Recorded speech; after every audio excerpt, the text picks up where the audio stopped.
buddy, guys, it is Saturday once again, which means it is time once again to let it rip. Guys, happy Holy Weekend, Resurrection Weekend, Easter weekend, whatever you call it. Hopefully, you were able to spend some time with God yesterday in a Good Friday service, or even if you didn't make it to service, and that going forward this weekend, that you're able to set aside some time to recognize the reason why that we have for hope and celebration. Guys, we have kind of an interesting dynamic this week because we are doing part two of the conversation that we started last week. But as you can see, entirely different crew. First and foremost, I want to welcome TC back. Welcome back, brother. Glad to have you back on the show. And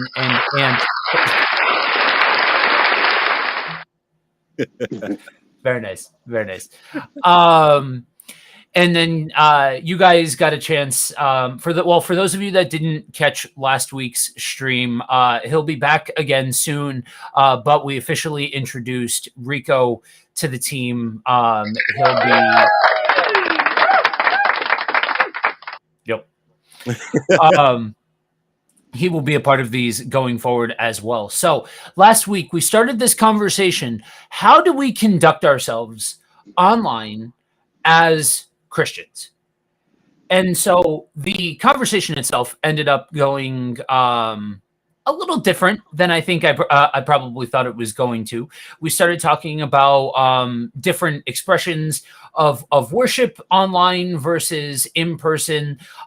What's helpful, what's not. We had to stop and explain that just because there are those of us out there who believe deeply in digital expressions of worship, that it's not in any way, shape, or form intended to completely replace the in-person gathering or anything like that.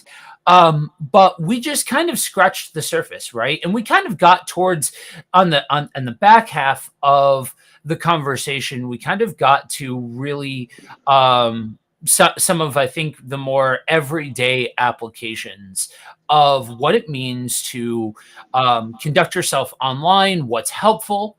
You know, when we come on these platforms and we have these these different areas to be able to voice ourselves, you know, what exactly. Yeah, he popped out again. T is having some technical difficulties, but hopefully we get it all sorted. Welcome back. So somebody quick cast the devil out of T's audio equipment. Um, so we're picking back up with that, and so T, I'm gonna go ahead and kick it off to you. Take it, you know, you're gonna take us in whichever direction we end up heading, guys. As always, in the chat, what we want you guys to do, couple of things. Let us know, hey, where are you tuning in from? You know, we average on anywhere between 20 and 50 lurkers every single stream. We're not going to bite.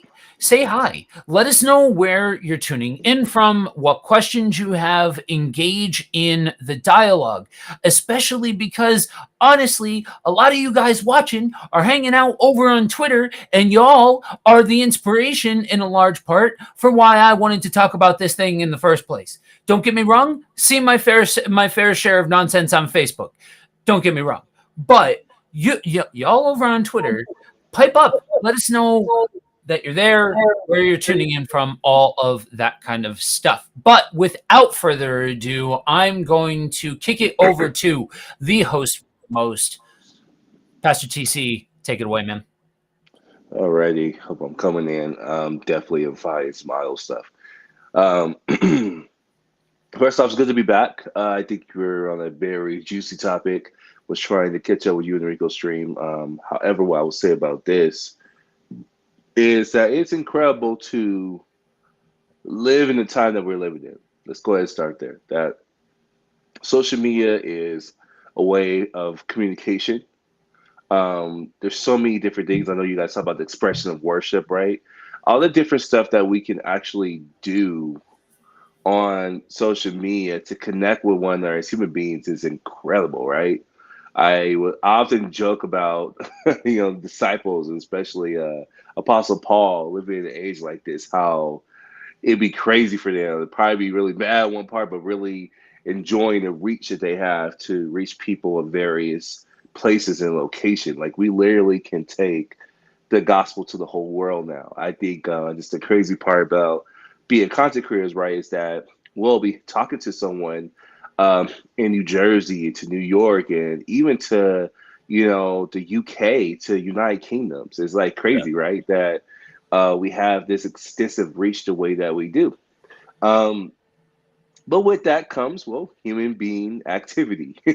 I've definitely had my share, as you have had your shares of people's opinion. Um, as you guys know, we were talking about women leadership a couple of weeks ago, or women being leaders in the church. You guys would know my amazing surprise, I'll put it that way, of how I was exposed to people being supremely opinionated to being, truthfully, in my words, being this rude, being a jerk, towards people in the comment section, towards people in the video. Not even so Mhm. much myself, but this really just you get to really see how people feel. I also feel like social media brings out the worst in us, and I'm not just saying that as to the whole world. I just feel like even as Christians, I think we gotta do better because the people I'm talking to, I'm assuming, have some form of history with the Bible, relationship with God. And so it was just crazy to see that. And of course, you already named one of the hottest spots in the world where a lot of nasty work is being done, and that's Twitter. And so it's crazy. I'm always amazed how, um, for one part, justice could be done. Like you get people to rally together to go against the person who's actually doing something that's improper, who's doing something dangerous, right? Twitter, that person will get taken care of, right? But it's also amazing how narrative driven Twitter is, how people could make their own narrative and people could get canceled off of a narrative that's not even true. And then the Yeah. damage is done. And then a couple months later, it's like, oh, this wasn't even true. You're like, oh, I often was telling I was talking to our church about this brick lady that happened at the beginning of the year. Well, actually, last year, and it carried Mhm. into the beginning of this year. And it was just crazy how everyone rallied with this woman who was lying about being abused. And the receipts came, investigation run. This woman extorted over $40,000 in the GoFundMe. You know, crazy. But in that scenario, when it was happening, this woman could do no wrong. Black men, where are you at? Step up. Men, where are you at? Step up. How can you let this happen to this woman right here? Let alone the receipts show that this woman has had a history of starting conflict. But in that moment, man, she had the world on fire. There's so much support. And so it can be dangerous. Our conduct is so important on social media because of these very issues. And we're going to, how much I know some people wish we just could. I don't know. I think we're not honest about this, but I'm going to go ahead and put it out there. I know some people wish we can be better without social media. But the truth of the matter is, we use social media. It is a way that our young people are communicating with each other, and it's going to continue to be a way. It's going to continue to be new, innovative, and amazing ideas to come. But the thing is, how do we live with a consistent norm or Mhm. somewhat a dysfunctional norm? And how do we make something dysfunctional functional in the way that God wants? Now, that's the question is what Right. do we do with this responsibility? And so with that being said, that's the question starting off is our responsibility. I know we might briefly touch this last week, I'm assuming, but I think we should recirculate and talking about it again is what is our responsibility? Should we be commenting at all, right? Because I think use myself as a catalyst or a canvas, excuse me, for this question. I remember when I was on IG a lot. Now since then, I've been backing up on IG because I don't know, just not my app anymore. And I don't know, just this at the current time, there's just a lot going on with the ladies. So, I'm a married man. I just kind of had to restrict my Instagram access. But while I was on there, I saw some things. I would say concerning the Christian faith, right? And I think one was on the comedian's page by Jess Hilarious, who is now on Breakfast Club, which is kind of cool to see her progression in her career. But there was I think, a cameo or I forgot, a collaboration she did with a pastor. And it was a clip, and I was just like, this is in poor taste. You know, I just was honest. I felt the guy was just very not sound. I remember seeing with Pastor, I was just like, "Can you believe this?" He's like, "Well, if this was my page or this was my Instagram account, I would say something." Now, me, I like to stir up the pot. I usually just like to make my little quiet judgments and keep it strolling. I usually like to comment. I am not a commenter, so all you people in the chat, I understand. That's why I know how I can feel the lurk because I'm definitely a lurker. I'm one of those people that keep my opinions to myself, and I might share with others. It's very rare that I comment, but being a YouTuber, I'm learning to comment more and engage more. But I was challenged to comment in this particular scenario. And oh man, when I commented, Mhm. oh my God. First off, I didn't think Jess was going to respond to a little peon like me, her having over 1 million followers. So first I get it from her, and she's like, well, what, you know the whole Bible or something? I don't say I know the whole Bible. I just know that's not what the Bible says. And here, if you'll let me explain, I can explain. And then the guy himself, I think his name is Pastor, I don't know, West or something. I forgot the dude's name now. He comments, he calls me a part-time or something Monthly. with my a monthly member. So he apparently mad at his church. It was something weird. And you imagine the comment section was on fire. He had a couple of supporters of his church. It was like, look at this dude. He's a gaming pastor. It was just on fire. And I was just like, this is horrible for a couple of reasons. Because one, everyone I'm talking to in this comment that's come at me the most, besides Jess Hilarious, are Christians. And so y'all are reading your Bible. That's the crazy part. Is that I saw that because I feel like sometimes going to our church and we talk about these things, is we notice that Christ is a people not reading the word and not really going home and taking it upon themselves to really study. But I mean, it's one thing to actually see it. And when I saw, I was like, oh, this is a problem. And then you got the pastor himself who, yeah, I just think again, poor taste. One, he could have answered none of my questions. So he tells me I think it was like 98 I don't know verses on prosperity because it's about prosperity. And his whole stick was God wants you well and he promised to give you money, promise you marriages. I'm like, well, show it in the Bible, bring the receipts. Because if you're gonna put this out here so boldly, then I need the receipts. And so he attempted to say there's 98 scriptures. So, well, show me the 98 scriptures. At least give me one. Man of God, they didn't even give me one scripture. And that's what was so scandalous about that. So all these people are firing at me, but no one gave me a scripture. Because there's really none that God promises you financial complete saturation, and there's not one where there's a promise of children in marriage. And I know that's scandalous. Me and my wife talk about this all the time because I'm a person that we're not in a season where we're having kids, and so we might have to consider options like adopting. We might have to consider adoption options like foster care. And so this is something that me discovered early on that was scandalous for us, and that we had to work through and still working through. I'm like, the scriptures don't promise that. And when it was talking about birth, it was talking about Christ. But anyway, that's a whole stick. So it is to say, conduct is a very important thing.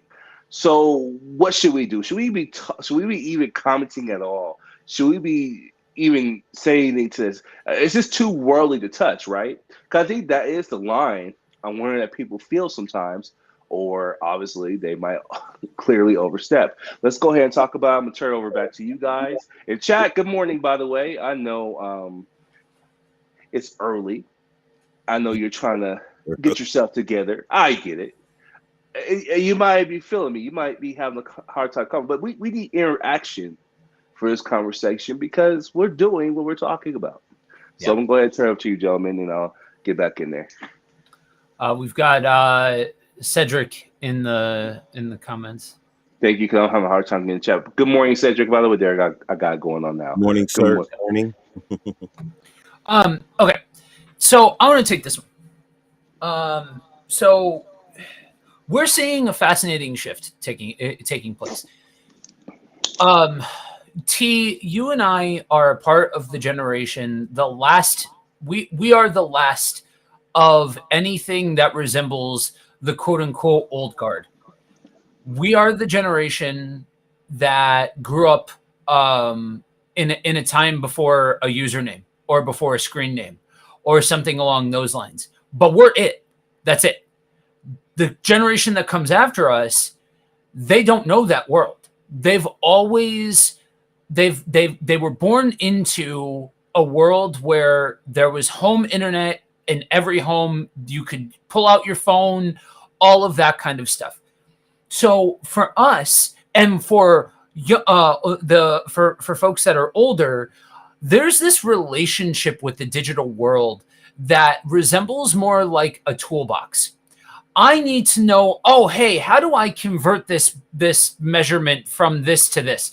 Let me pull out my phone and look it up. Oh, I don't know this fact. Let me pull out my phone. Let me look it up. I need to get something done for work. Let me go to my computer and let me go ahead and get it done.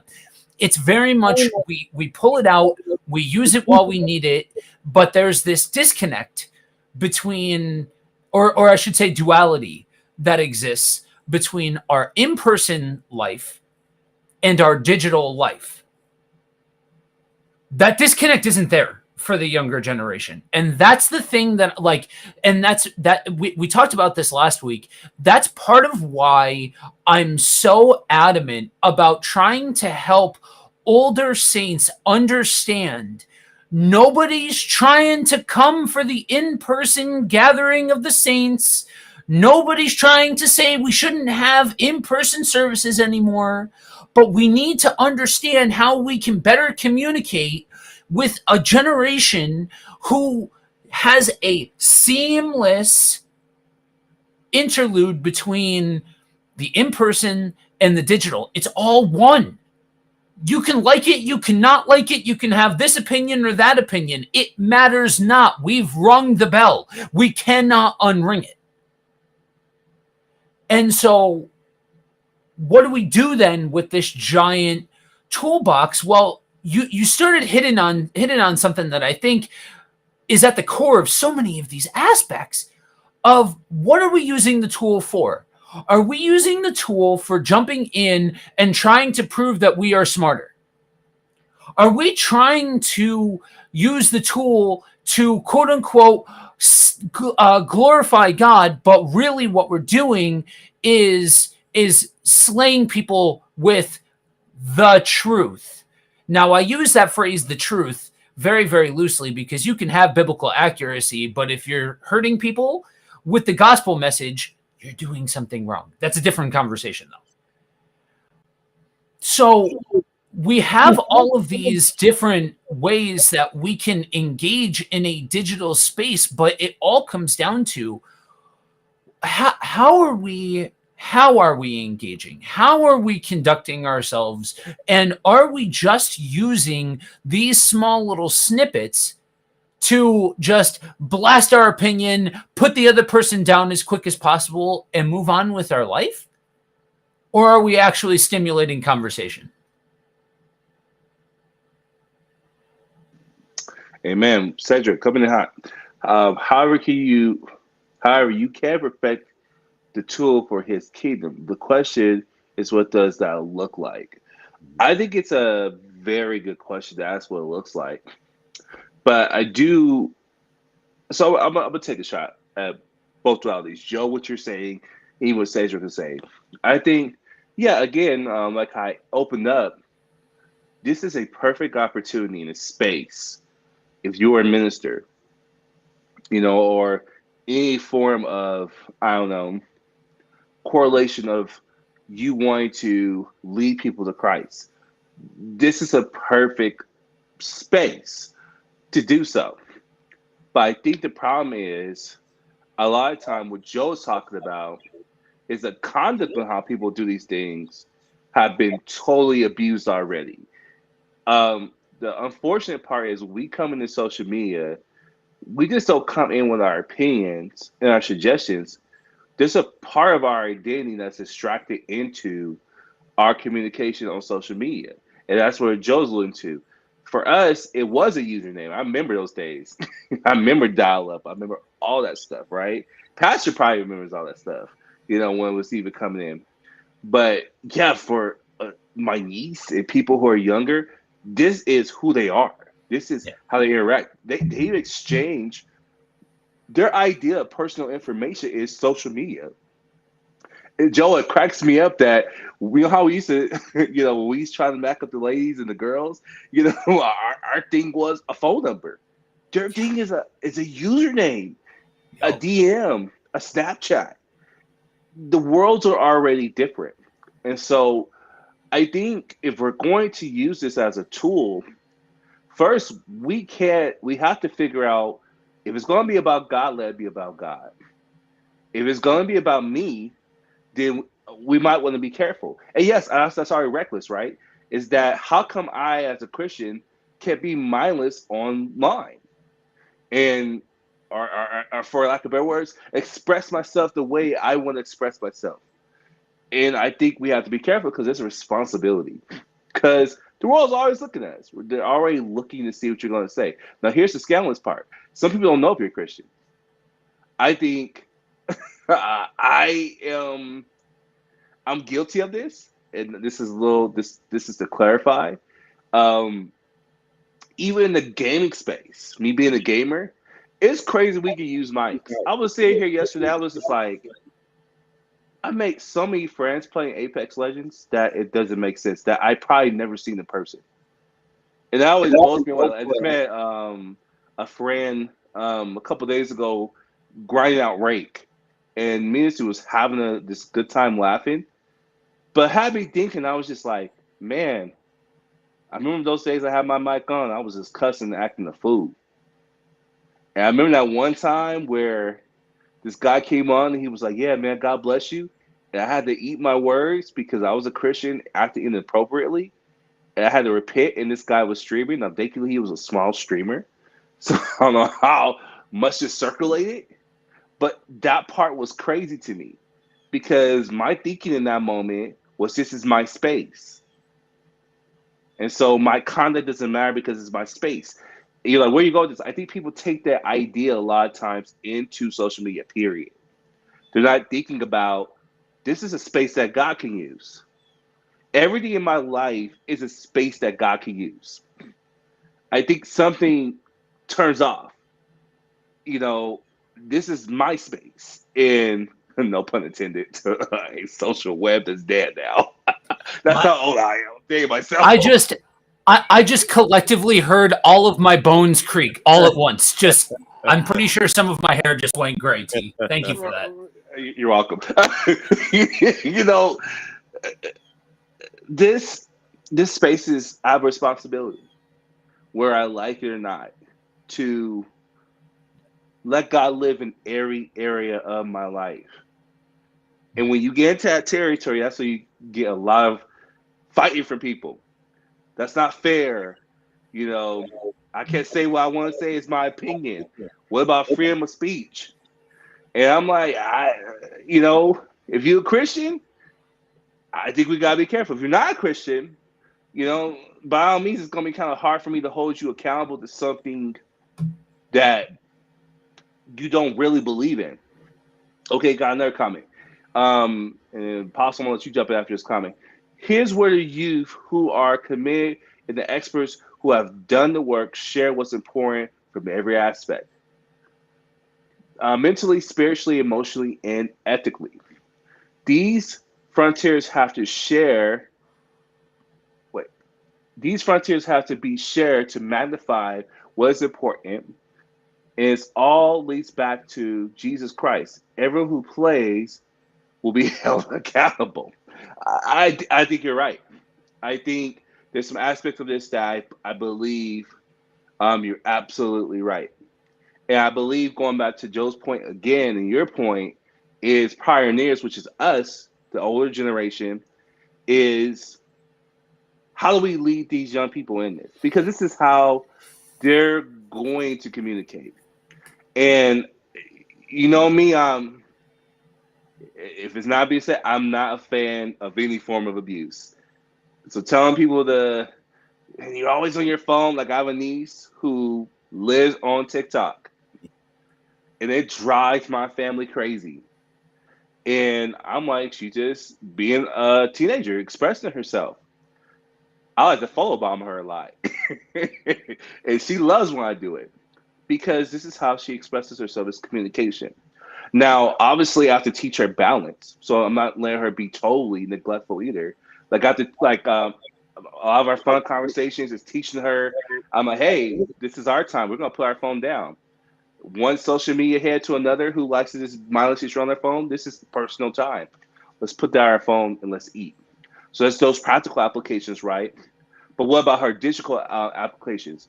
You know, I have no problem saying to my niece who's posted a video about Christ and want to be on fire, and then a couple of months later post her dancing to the song. I'm like, I don't think that lines up to what you're saying. I have no problem telling her that because we built up the currency of relationship. What you're going to probably hear me say a lot majority in the stream is relationship again, the currency. A lot of times people just try and stop people from doing stuff online, and you don't know this person. You just go off of one comment, and so you're just making your judgment off of one comment. And that's the scandalous part about social media is it's easy to do that because people are just leaving comments. You really don't get to see the person behind their comment. Sorry, I know it's a lot, but go ahead. Yeah. I think there's a lot to unpack, a lot to figure out when it comes down to social media because it's kind of like the wild, wild west. It's open frontier. I think you were saying earlier that, oh, this is my space. I can do whatever I want. Freedom of speech. And at the same time, motive for me is everything. What is my reason? For going on social media? What is my reason for using the digital space? What is my reason for posting? You know, is it to make money? Is it to get views? Is it to get across my point? Is it to rage against the machine? Is it what am I doing with social media or digital media as we're talking about? We call it sometimes the digital pulpit, the digital corner, street corner. We digital soapbox. All these things that we do. In my experience, and I guess I'm the senior on the on the panel that this was, man, when this came on the scene, it was like, whoa, what is this? Right. And then, like Joe said, there's going to be people that they don't know a world that it didn't exist. Right. And we're sitting right in the middle of that, where there are people being born today that will not know a world that screen names and all these things don't exist. And so you can hide behind, you know, you can even hijack somebody's profile and become them. I mean, this place it's crazy the things that you can do in the digital space. And so for me, everything starts with for me personally, and this is not an end all be all, but this is where I start when I look at this digital space is why am I here? Why am I doing this? Why am I posting? Why am I getting lighting and microphones and why do I want a background that says this and says that? Because everything about what we do is saying something, right? We're purposely saying something, even from what we show, even in our the coloring of our lights and things. We're saying something. We're saying this is me, as you said, TC. This is my space. I'm expressing myself, and I think it's needed, especially from Christians, because I think Christians a lot of times they're hiding who they are. They're hiding behind masks. They're hiding behind goodness. They're hiding behind perfection instead of just being who you are, going through your process, you doing the hard work, to check your motives. I've had people just attack me on things, and I'm like, this is not even. I'm praying for world peace. Your Bible says that everybody's doomed. Why are you praying for that? You must don't know your Bible. Your Bible is hateful. Why are you praying good things? Like, I don't think you understand who God is and what I'm trying to represent. And so I've learned even in those situations to share the love of God with those people, and they end up going away. Or I could go for them. All right, I'm gonna destroy them, right? But it speaks to my motive. What is my motive? What is ultimately my reason for what I do? Because I think that colors even how you answer people back. Is what was your motive in the first place? Because that will guide you even in how to react to the way people come at you. So.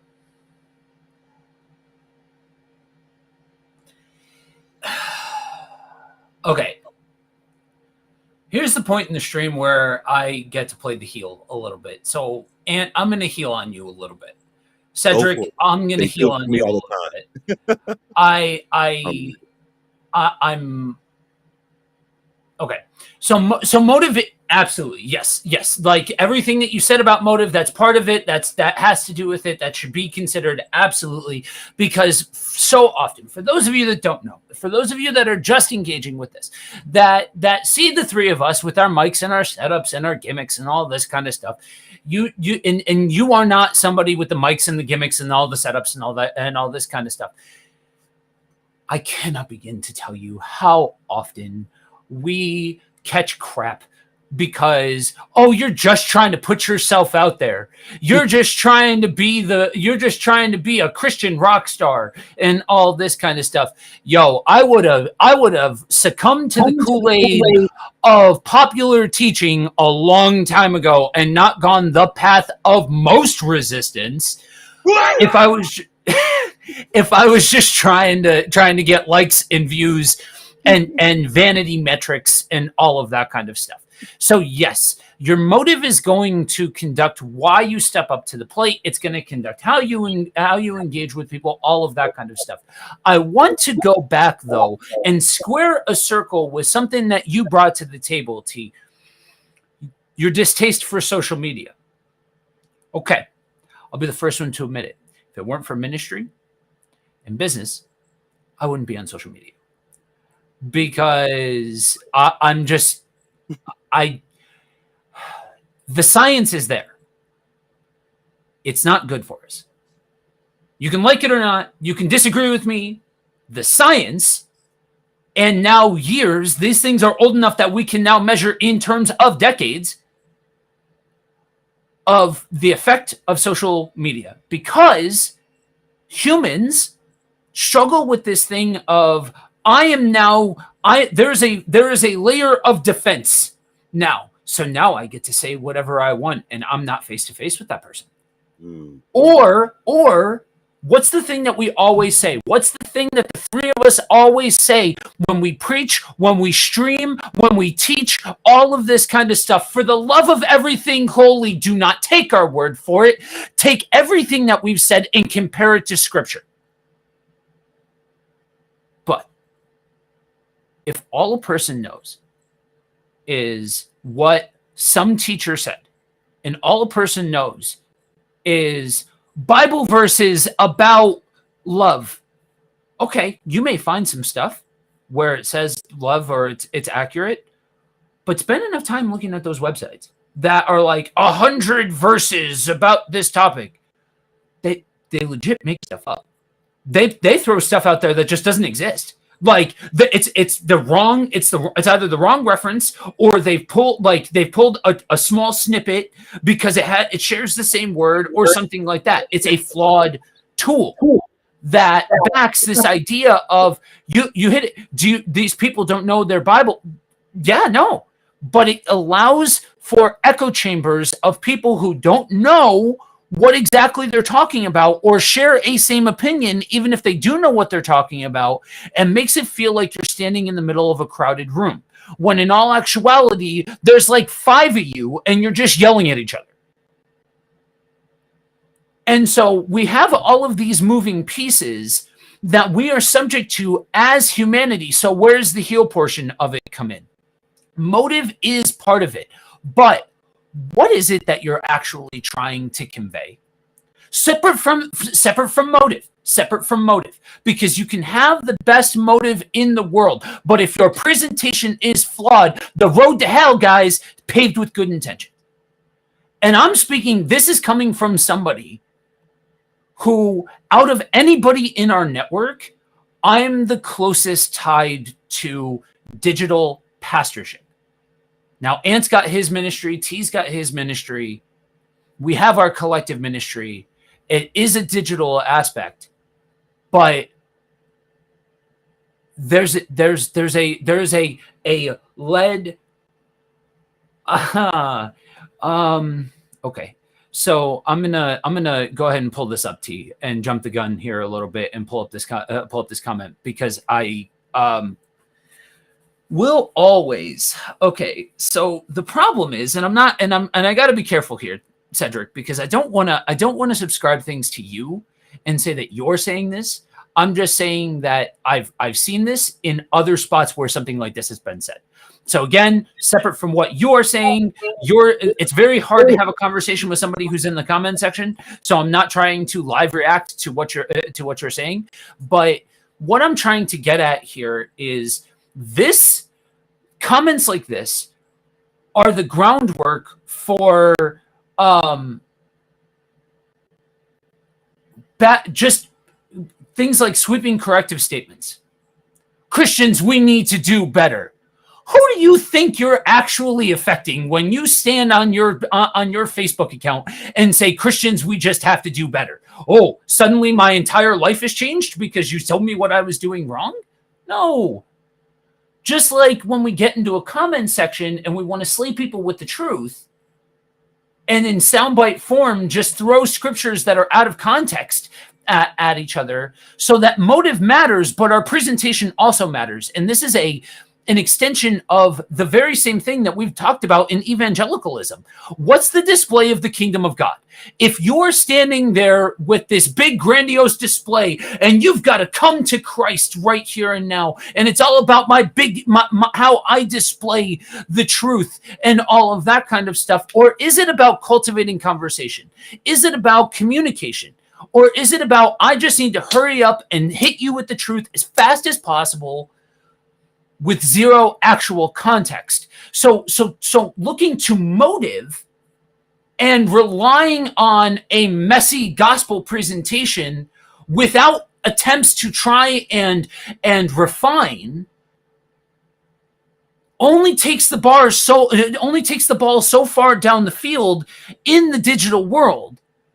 And part of and this is where I stand on the shoulder of experience, like to say, like, I watched this on the right.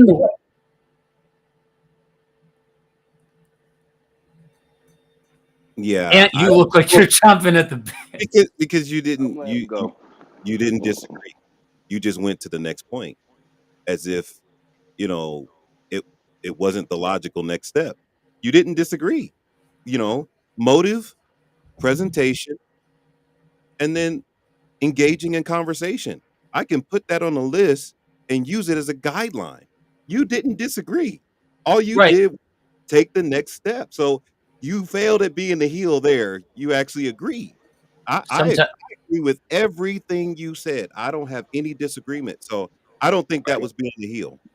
So I don't know as though it was healing on you, like to you specifically, but healing on you using what you said to then go and be a heel towards some other folks who may be engaging with this stream, who think that level, that style of, I just need to present the truth as quickly as possible without engaging in dialogue, in conversation, and things like that.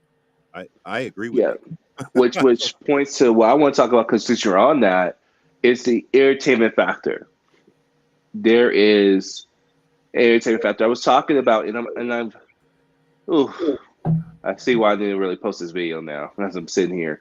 But I have the responsibility of talking to my church about creating a environment of restoration, compassion, and forgiveness last week.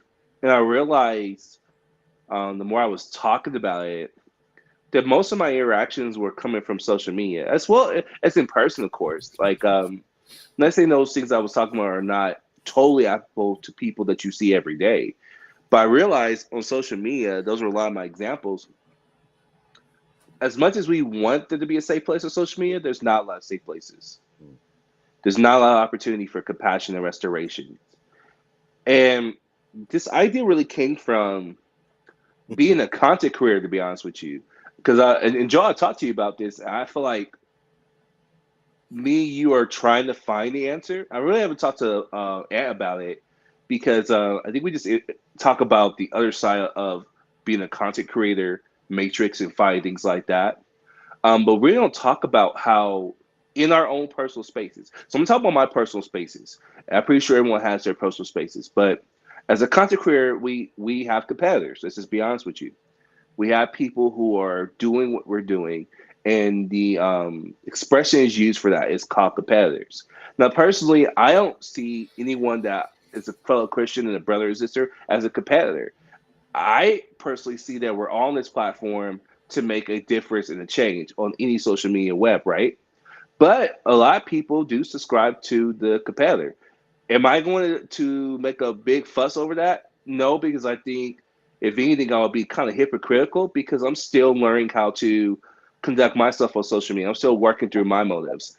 This is a guy who got on social media, if I keep it 100% with you guys, wanted to get monetized immediately, got monetized, and still struggling with the idea that got demonetized because I was on my channel for a whole year and working through if I want to do content creation for the Lord right now as I'm speaking for you, because of those factors. Working a full-time job, and like, do I even want to be on these platforms anymore? So that's a whole different subject matter, right? Is the gain from it.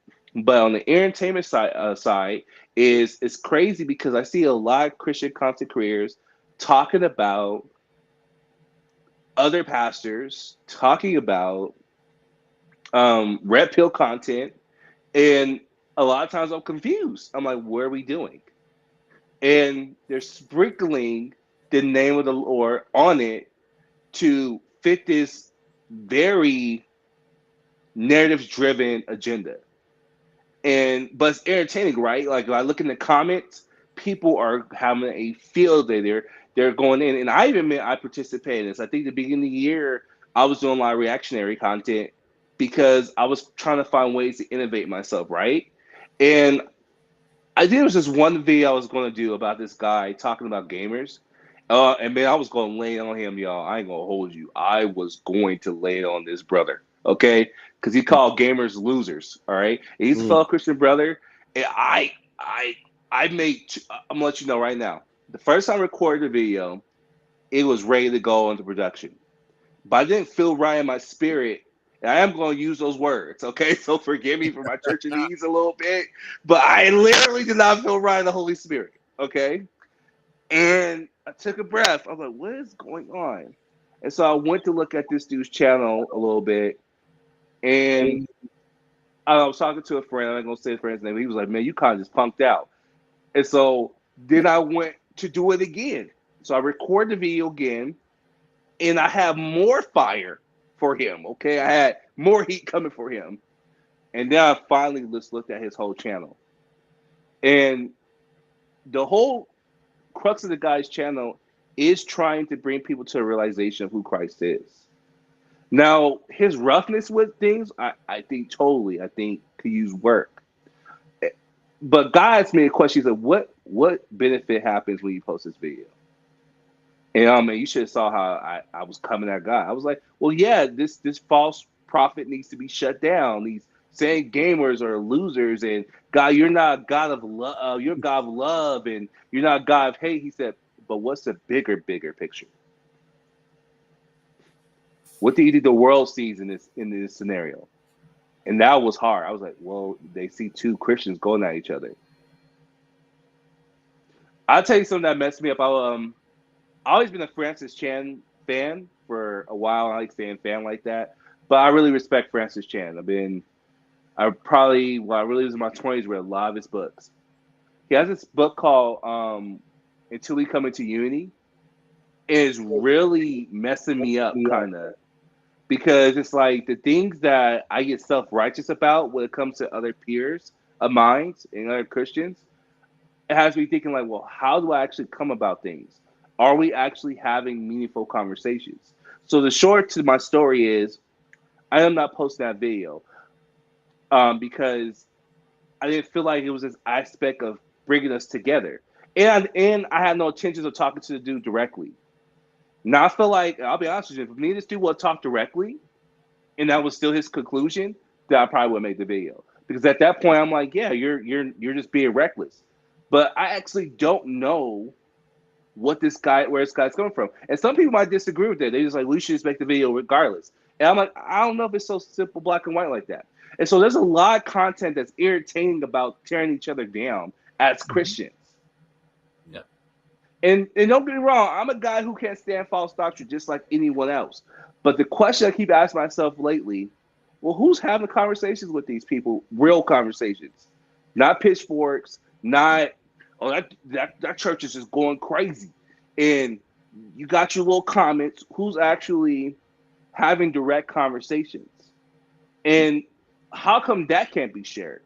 How come we can't get on like we're doing right here? I like that you two disagree, even though you both are kind of, in my world, again, we're saying the same thing, in my opinion. I just think different flavors. But even this, how come we don't see a lot of this happening more? Where you have a dialogue of disagreement and you're working through disagreements and you come to conclusion. That's what I would love if I had a motive. That's what I love to see social media look like for the Christian right now. Christians are no better than those who they claim that they do not, that they have so much self-righteousness against. Matter of fact, in some cases, we're worse. I'm going to go ahead and say the most scandalous thing on the stream. We're worse because we'll get on the comment and just speak what we gotta say and hop off. We're not creating environments where we can actually have conversations about things. We're just consuming what the world is already doing. Yeah. And I think, I'm gonna use a word that might be scandalous. As a Christian, it's our responsibility to redeem these spaces. They're gonna be here, like I said earlier. They're gonna be here, and this is what I mean by redeem these spaces. I'm not gonna say, like you said, Joe, that one post, Christians do better. First off, that's a very asinine post. It's not gonna do anything. What I will say is a question like this, Christians, how can we come together and have a conversation on the social media world that makes us better? I think even the phrasing of the question can highlight the motive. Because I think that's what's happening a lot of times. We're just getting on here and we're just, like you're saying, to call out something that just irritates you. Sure, but even to my point more, you're kind of playing to my point, is I can say what irritates me, but the point of the matter is the world I live in, my personal world, that is the reality. People are making content right now about other Christians to benefit themselves monetarily. I said it out loud. There, no subliminals. There you go. Their channel is structured around exposing others. Yep.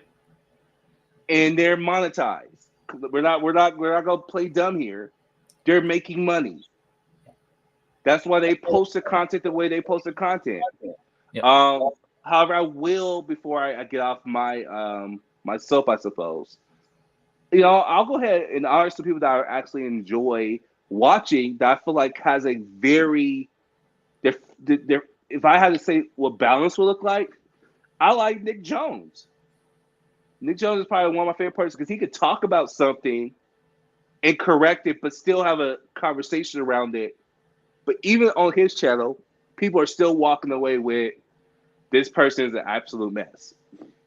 But I like his channel because there's awareness being brought. Mm-hmm. So he's trying to bring awareness. He's not bashing the person. A lot of times these people that I'm watching, they're bending scriptures as much as the person that they say is bending scripture. Mm. The only difference is they're just using more fancier language. It's like Right. still doing the same thing. Okay, I'm done.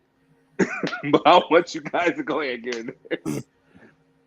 I think part of the issue is when there's no sense of accountability, what is going to come out?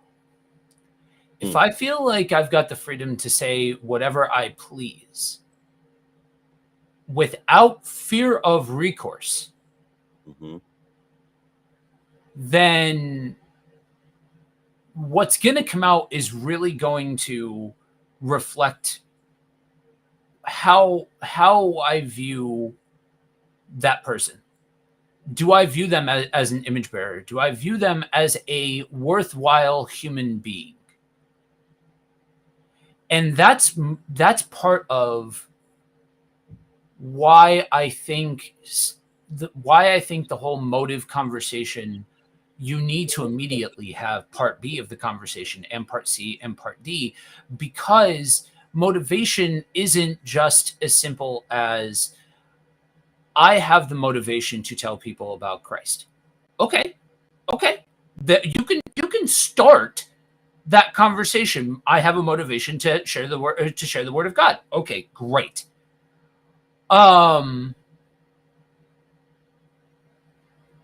But at the same token, do you have a motivation to engage with other people? Or and this kind of goes into into what you said, T. You guys all, I don't hide my emotions. When I am live reacting to something that the crew sees, you all see it on my face. I really don't like the word redeemed.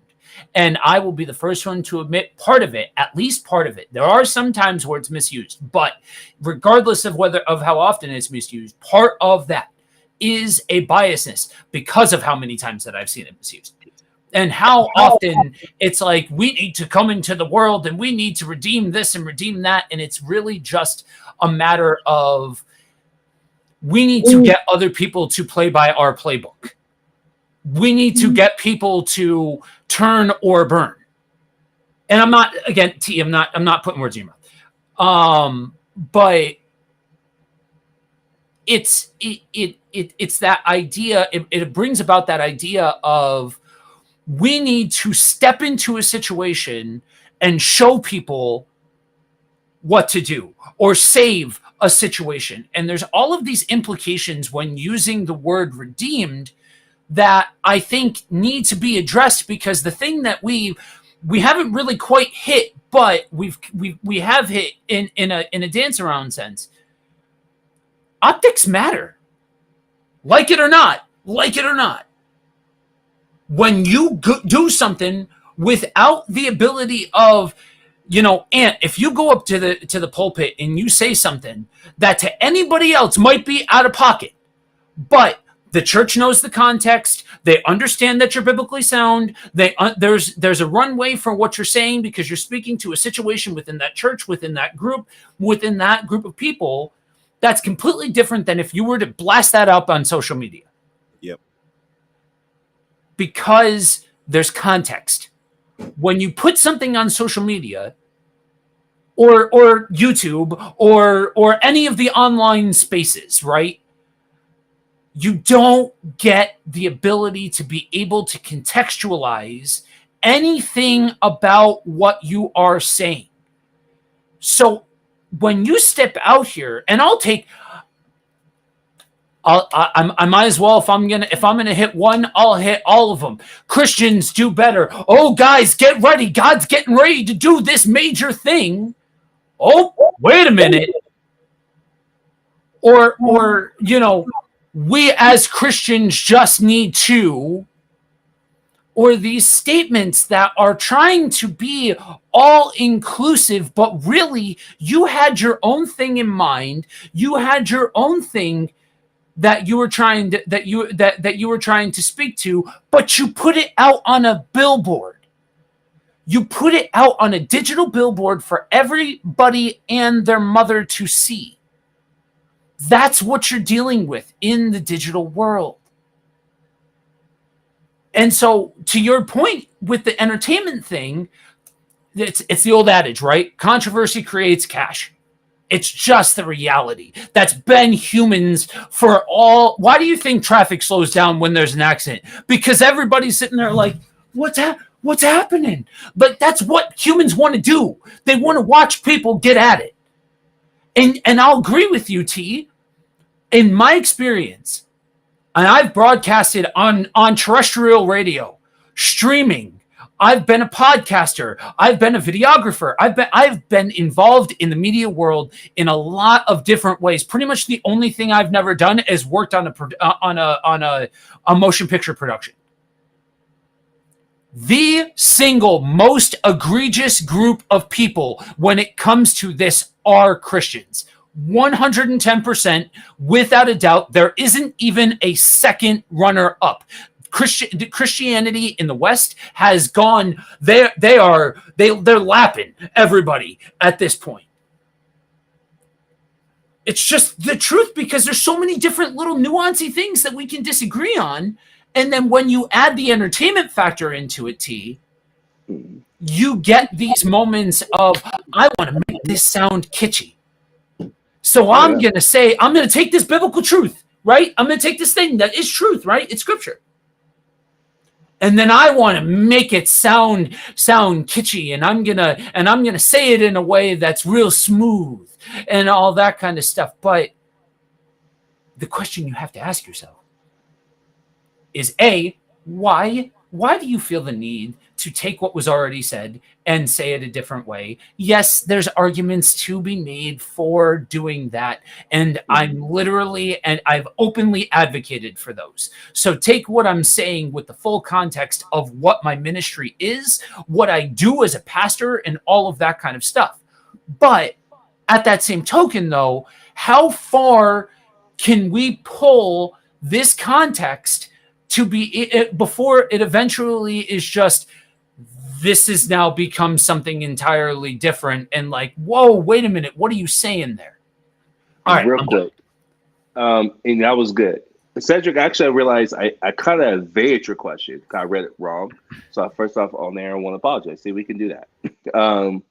T, that's your call. Is that your call, or is that something that irritates you? I think it's a good question. And I did just see your comment that just came in, by the way, too. So I'm gonna get to that. But before you go, I want to take my time with this one, because if you would have asked me this question a couple years ago, maybe a year ago, I will say that was my calling. And I'm going to talk to the irritate part. But I think that's the problem, is even language. And pastors probably already know where I'm going with this word calling. My calling is not just to always a place or a thing, because the scripture tells us what our calling is. The Bible declares we're called out of darkness into light, into his marvelous light. So I'm called into Christ first. Now, it's my function in Christ as a pastor, which are my gifts. Those expound, which is incredible, like I said at the beginning of the stream, dimensions now. Because now my pastoring is not just confined to local. I remember becoming the pastor, I was like, what am I going to do? Because I'm not like the traditional pastor. I can't see myself being a traditional pastor in the sense of just always being in the pulpit. And I'm kind of glad that when I was going through the ordination program at CCF, and even sitting with my pastor and my apostle, that I realized that I am who I am, the way God created me to be. Yes, I preach in the pulpit. I do. I preach on 4th Sundays. And I've taught multiple times at my church. But my pastoring is not just limited to those places. They expound everywhere. And so my calling is derivative from who God made me to be, being pulled out of darkness into his marvelous light. And the purpose as together as a church, as a whole, right, globally, is of course to be in this world and to make disciples and to be a light and to proclaim and glorify God. That's why we're here on the earth, is to draw other men to Christ. Otherwise, if we weren't, we'll be I don't know, we'd be going home. This would be with God already. So that expounds, it extends to social media, which is where I'm a part of, which is, and to clarify why I use the word redeem. So it's a personal word for me. But I can see, Joe, I want to say that was a good point that you made, a good counter to that, because I've seen that. So I want to say I also agree how people have literally done kooky stuff with that. This is what I mean by redeem, is that these are the things that I use in the area that I'm around. And I could complain about how wrong everyone is, or I could do my responsibility and try to create environments of restoration. So something that was meant for evil, right? Men destroying each other on social media, going at each other, men profiting off of the minds of others. I can redeem this and say, well, I'm not going to do that. And I'm going to take my responsibility and my part and have conversations about God, create communities where people can feel free to disagree, but at the same time learn, but also be challenged. Create environments where people are actually challenged and they have to go back and slow down and be ready for those conversations again. To the other point, I don't do it because I am irritated. If I was doing it because I was irritated, oh man. For one, you be getting some very toxic videos. Oh, you be getting some toxic videos. If I was exposed my conversations with both of these brothers on the stream, they will attest that, oh yeah, you be getting some crazy stuff out of my irritation. Because I'm always irritated. There's always something I look at social media. That's so dumb. I'm just keeping it stack. Yeah. And so that's what I'm saying this on the stream is a lot of times I'm slowing down. Reason why I don't comment a lot on any videos that I see is because a lot of times I'm like, that's just how you feel. That's not even a universal truth. That's not God's truth. That's how you feel in the moment. Someone said something wrong and it just made you mad. Yeah. To the point where there's times where I'm sitting with God, I'm like, I think I might need to say something. Right. And something is not always controversial. It could be encouraging. Mm-hmm. You know, I think, again, not to bring up this content creator again, I was like, I was feeling led to leave an encouraging comment. Now, do I know if he's going to see that? No, I'm doing what it's been inspired for me for the Holy Spirit to do. You know, and I guess that's a point I'm trying to bring home on top of your point, right? Is every individual has a responsibility. And that is, whether you're a Christian or not Christian, a responsibility. You talk about image bearing, right? Of respecting one another. However, I will, unfortunately, I hate to use it like that, charge a Christian more because you've been brought into his marvelous light. Your responsibility is to show his love. Yeah. You can't take a day off just because you're on social media and you don't feel like being a Christian. That's not how this works. You're always a child of God in these environments. You belong to him. And that day is not going to be judgment day. The saddest day is if you run to that person and your conduct online has been crazy and then you actually run to that person. Wow. Yep. That's scary. That fear, can I be honest with you? It's some personal stuff, real life. That fear will cause me to leave my mic muted when I play a game. That fear is why there's just certain games I won't play on stream. I'm keeping it a stat because that's scary. Oh yeah, that's the dude that was cussing out the teammate who did the res. Ooh, he a Christian? He a pastor. Ooh, pastor? That's Yeah. scary to me. Yeah. And I don't think we live in that duality a lot of times. Mhm. Is that, well, no one can see me behind this screen. I love how you brought that up earlier, Joe, is no one can see me. Yeah. But what if they do? Yeah. What if you leave a reckless comment and then you go to work not knowing that your coworker then followed you? Yep. And you're like, wait a minute. You the one that was telling me to be praying. You was the one telling me to be kind. And you left this crazy comment. Years of rapport. Years of relationship building. Years of credibility gone off of one comment. Yeah, that's how we want to talk about. Yep. This is why we go to the question, is this helpful? Yeah, it's helpful.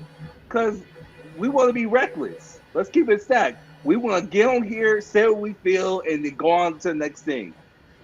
I know we didn't highlight Facebook earlier. I think you were trying to, Joe. But Facebook is just as bad. Oh, my God. People make... I'll never forget Facebook when I first really started getting Facebook. I was like, this is crazy. That I could make a post about how I feel. They know what they're getting themselves into. Yep.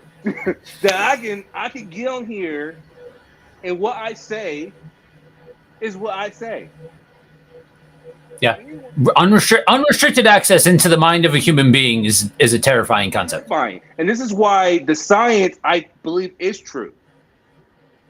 You know, now obviously, is it too gloomy that we don't do what we're doing right now, live stream? No. I think this is why we're doing what we're doing. But yeah, there is a scariness that human beings don't know how to interact with each other, period. Like, I go to school, and my heart just breaks. I was like, these kids, and you know, and all jokes aside, right, I'm about to make a joke because I'm about to date myself. They don't know how it will ever feel to go outside, throw a snowball at a random kid, or do something weird at the park, and make a friend out of nowhere. That was my experience because we had Super Nintendo. I think some cases we had N64, right? And we started getting advanced PS2 when they were trying to crack the online competition. But people will never understand that I met one of my best friends growing up, throwing a snowball at him after school. Didn't know who this kid is. Just drew a snowball at me. Right? I'm like, why is this kid throwing snowballs at me? Maybe mad. And so I started throwing it back. Next thing we had the biggest snowball fight. Me and this dude became the closest friends.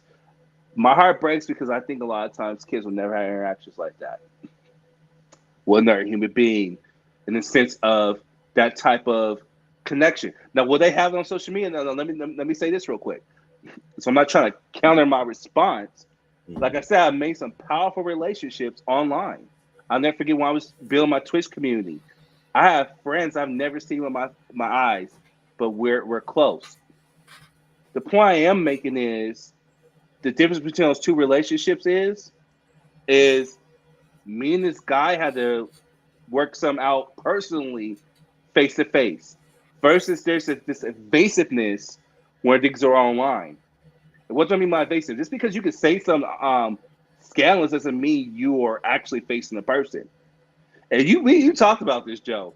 How, man, if you didn't have this screen, you wouldn't even have the gall to say what you just said.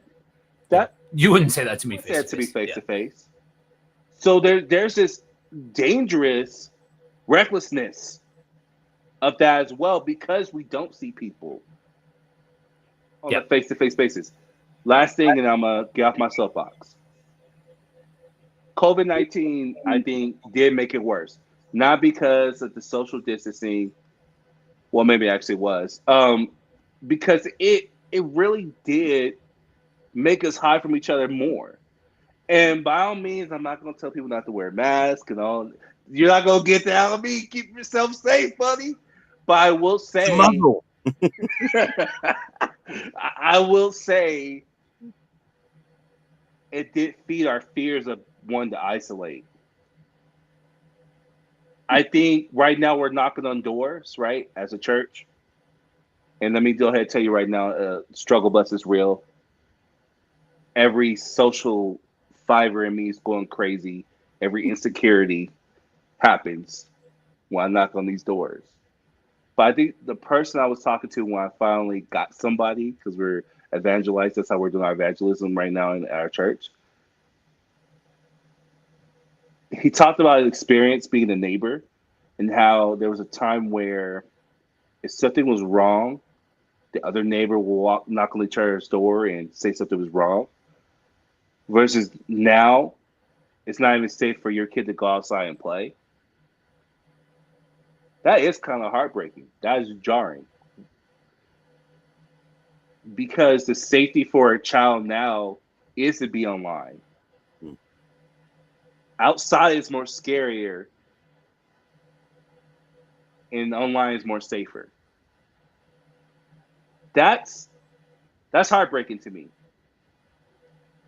Not that I'm trying to tell people how to condone their life and that kids should go outside and play more. That'd be nice on a personal bias level.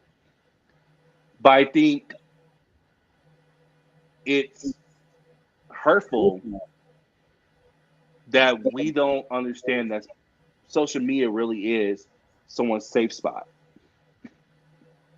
because of all the recklessness that happens. That can't be a safe spot. That's someone's safety right now. That's how people are trying to rationalize their reality, is strolling. And I don't know, I just want to slow that down because this is why there's so much passion. This is why there's so much recklessness. It's because this is somebody's safe space. And I don't know about you, but when someone comes from my safe space, there's a lot of resistance. When someone tries to invade my safe spot, and God being Him, when God says, "Hey, I want this area of your life," I'm not gonna always say that there's not a sense of resistance because this is my, like I said earlier, this is my space. This is where I feel like I have a voice. This is where I feel like I can express myself. This is a place where I could feel like I can validate myself. That's why you got people at work who won't tell their other coworkers that they even have a channel. And when a coworker, like, I didn't know you did that because I don't feel safe telling you that. Isn't that crazy that there's people who have platforms and they work at job, but they feel ashamed to talk about it because they're trying to conceal themselves from another human being because they don't feel safe.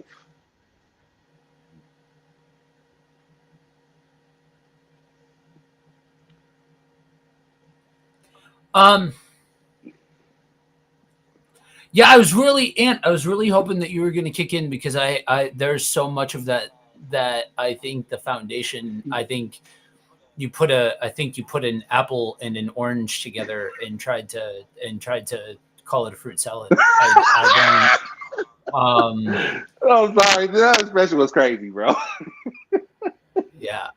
You very undefeated with those comments. And so I'm parsing out. I'm parsing out the parts that yeah, I agree with some of what you said, but the lead up there is just Yeah,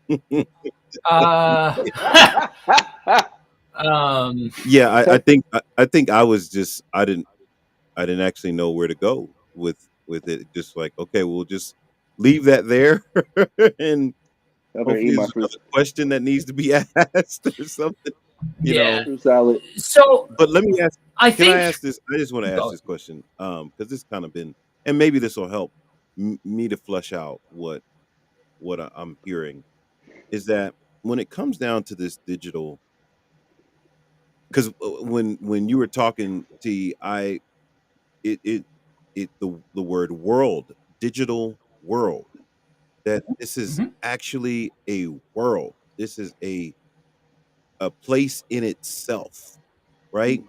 And people can escape into this world and make, I don't know, they can create identity, they can create persona, they can create, you know, all Yep. kinds of things in this digital world, you know. And I think all of us, including T, we try our best to be who we are in this world and in the world at large, right? We're trying to Yep. be the same person. I want to be the same Yep. guy here that I am sitting down at a Philly cheesesteak place with you, Joe, talking about boxing or movies, or with TC, at a Jersey Mike's, or over a cup of coffee, talking about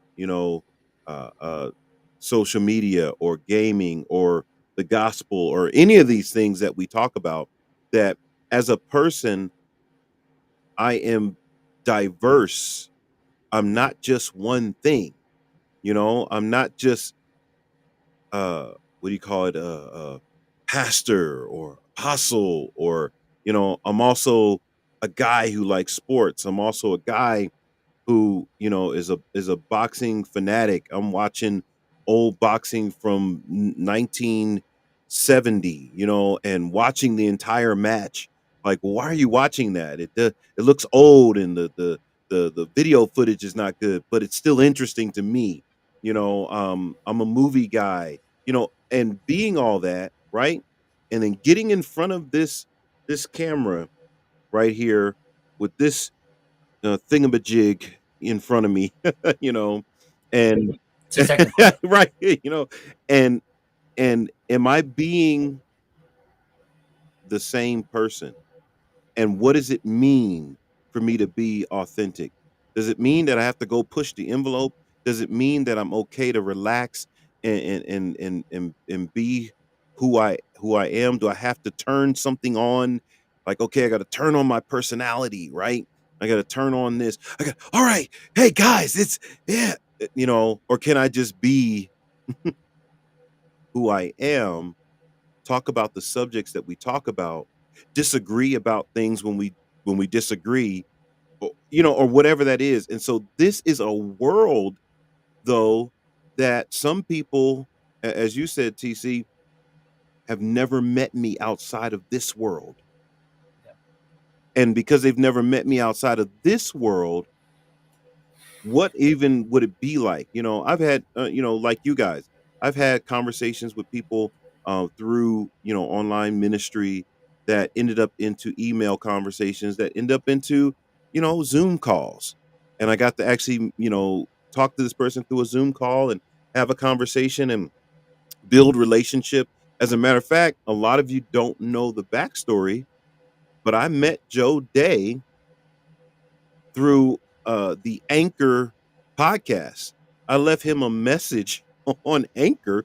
This Right. guy responded, and the next thing you know, I don't know, what is it, 3 years later, almost 4 years So, later, yeah, something like you that. know, we have a relationship beyond what you see on this stream. We talk, and we've hung out, and he's been to my town, I've been to his town, and we have a relationship outside of this world. But Right. there's people that only see us in this world. Yeah. And so when you talk about this being a safe space for some people, I can kind of fathom that, because in itself, because of how powerful the digital space is, you can have relationships with people across the globe that you may never sit face to face with, but this is the place where you interact with them. And can we say that this is real? Can we say that this is genuine? I think that's where people struggle. Like, is this more real than the friends that I have that are next door?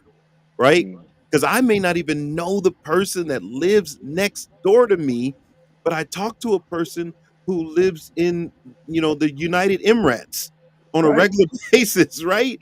But I Right. don't know the person that lives in the apartment or the house next door to me.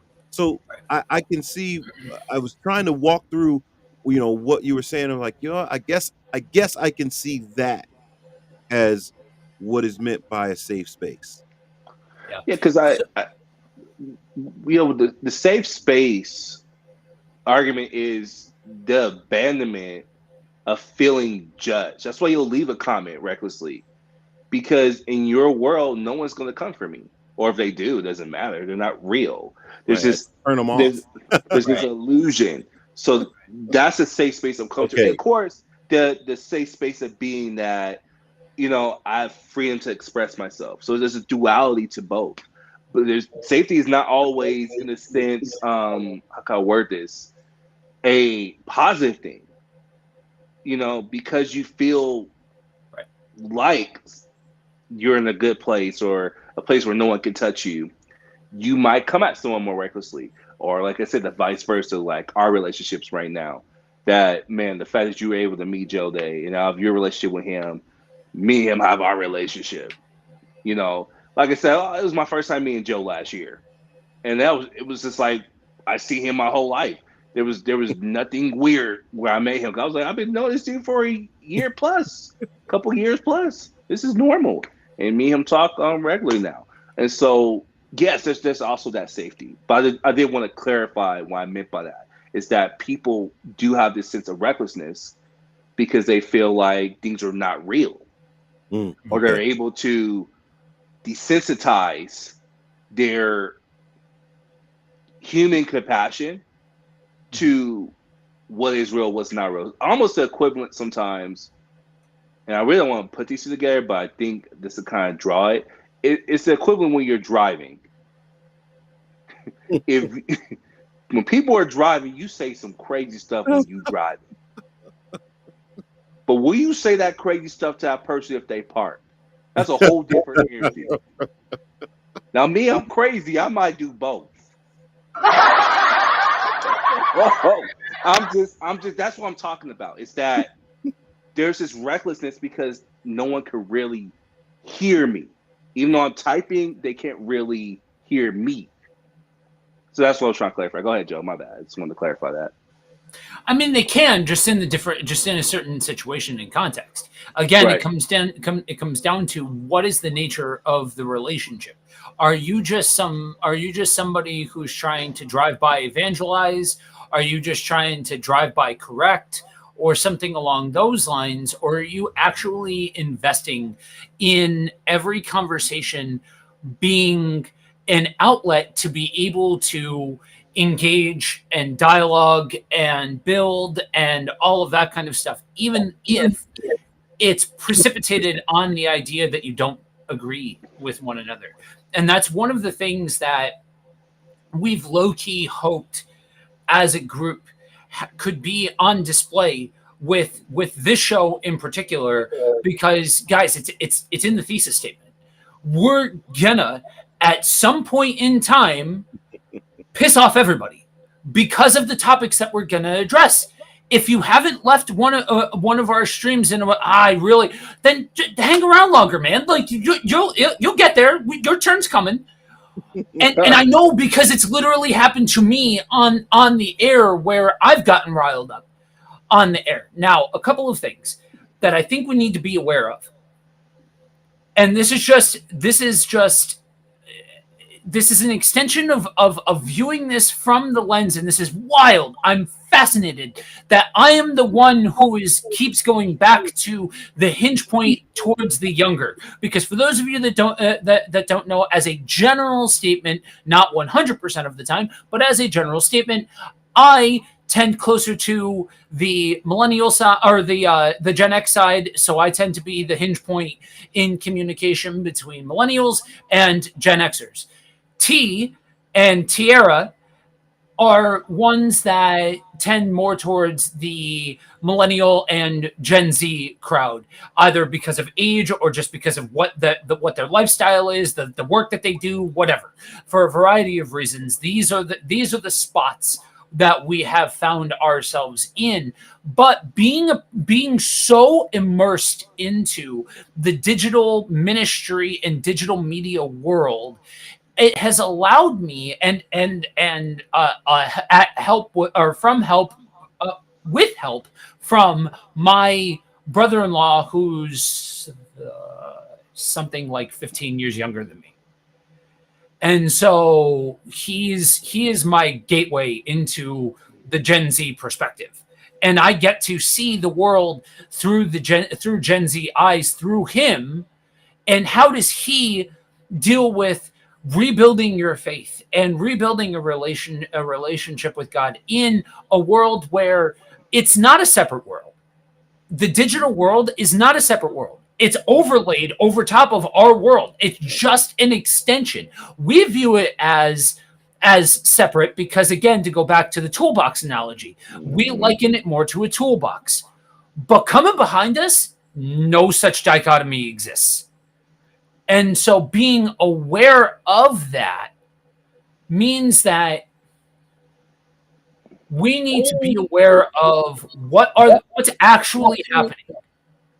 I think your mileage may vary on when you try to bring in COVID into the conversation and what it did and didn't do. I think the mileage may vary there. T, I am going to push back on what you said because I think in some situations, what you said might be truth, but it just, all COVID did was turn the volume up on what already existed. What social media does is only turn the volume up on what already existed. That's part of why I looked back, like I was in this weird spot in 2020 because I was wet behind the ears and I was just mad at the world. I was just mad as all get down because I was watching Christians systematically fail miserably in handling a global crisis. Because we gotta get back to the building. That's the true church. Is it? Because catch this, watch this. Because both of you guys know where I'm going with this, but watch this. Last November, I entered into a context. I flew halfway across the frigging country and stepped into a context that I'd never been in and was welcomed with open arms. Why? Because the pump was primed from the digital context, and I had the opportunity to engage with an entire church community from digital in a time where things were a lot more complicated getting together. And the architecture was there as a holdover from a time where it was predominantly a digital collection of the saints. And I engaged there and I was welcomed with open arms, and it acted as a gateway into that world that now that is a home for me. But you don't get there without the digital component. Again, we're turning up what's already there. A lot of people never came back to church after COVID because they weren't connected in the first place. Yeah. A lot of people want to blame COVID for not knowing your neighbors. How often did you have a conversation with your neighbor before COVID? But we don't want to talk about that. We don't want to have that conversation about what already took place. And yes, again, I go back to where I started this line of dialogue. There are examples, there are issues, there are people that, yes, that's the unfortunate reality is that now, connections have been severed and all of that kind of stuff because we had, I don't know, however long it was, months, where we weren't allowed to be face to face and relationships were impacted and social anxiety was developed. And I'm not trying to ignore the reality of that, but when we're looking at this articulately, and if we are going to try and be able to shine a light as the older generation, that whether we like it or not, the guys coming behind us, they're looking to us, especially our generation T. They're looking to us because we still are close enough to speak their language. And you're a different case because you do speak that language. But a lot of people who would say what you're saying, or that are your age, that are in your role as a senior pastor, as a church planner, and all of that kind of stuff would be woefully disconnected from this world. So you kind of sit as this exception to the rule because you've made a conscious choice to try and engage that world, to try and embrace, okay, this is just another street corner. This is just another platform. This is just another opportunity for me to engage people, to preach, to do these things, to give solid teaching around, and all of that kind of stuff. Again, we're highlighting what's already there. That's all Right. that's been happening. And that's what I'm saying COVID did, is it took a situation where people were already slipping into this idea of isolating and it magnified it. That was a reality. I don't care what you say. And no, I'm not blaming the whole crux of COVID-19 being people's crisis period. That was just a thing that, but it was a thing that did show humanity in this moment of wanting to have this form of isolation. And social media was already taking that form. And listen, there was some benefits from it. I think it was crazy. You got some amazing content creators out of that session. I did some amazing work in that session. Like I said, I made a lot of people because I was in the house. I couldn't go out that much. But it did go ahead and fuel that social anxiety. Now there is more of a fear to make those connections outside because of that anxiety. That's the reality, Joe, where you want to pay word about it or not. It fed that reality more, that people were more scared to make those connections. That's why people do have a hard time coming to church, because it's like, well, if I already struggle going, now if I go, I'm going to struggle more. And social media, and let me say this, because I'm not against people having church on social media. I'm not against fellowship on social media. I think that's incredible. But I do think there is a component that people do have higher social medias than they ever had before. I'm one of them. I be honest with you, if I keep it a further stat, might be even a little shout to Apostle. I, I was cool with the aspect of having a social church, but as a consider our members, they desire to come together. But it was kind of cool to see us in that capacity for a season. Now obviously I was at the church, we're doing live streams and things like that. But the curiosity in me was like, that was really cool. I want to see how this works. But also the social in me was like, this is good, because when we're done, we're done. We hit the done button, and we go home. All that is a reality too. That's what I'm saying. I'm bringing a whole picture in how people interact today. Is that people today have a hard time having more interactions in person they do online. And I think that's because the world feels more unsafe. You talk to people, they feel unsafe. They feel unsafe.